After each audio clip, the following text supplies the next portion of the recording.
The committee believes that more than sufficient evidence exists for a criminal referral of former President Trump for assisting or aiding and comforting those at the Capitol who engaged in a violent attack on the United States. First tonight, the January 6th committee has unanimously agreed they want the Department of Justice to bring criminal charges against former President Donald Trump. Members called for accountability for the former president and a time of reflection and reckoning. But the recommendation is just that. It is a recommendation. WESH 2's Anika Hope spoke to a legal expert who explains what's next.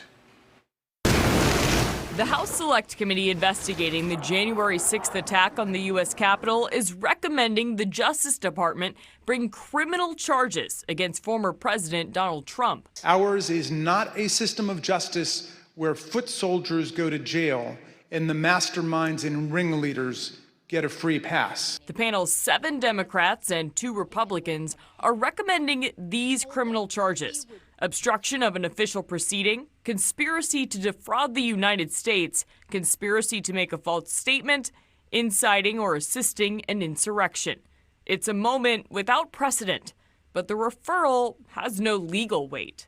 Attorney David Haas says the DOJ does now have an organized body of evidence. And that's going to sort of streamline the process as far as how the government can review it, or the Department of Justice can review it, in making a prosecution decision. Evidence to include testimony like that presented even today. He said something along the lines of, nobody will care about my legacy if I lose, so that won't matter. The only thing that matters is winning. The committee also voted to approve its final report, which will include findings, interview transcripts, and legislative recommendations.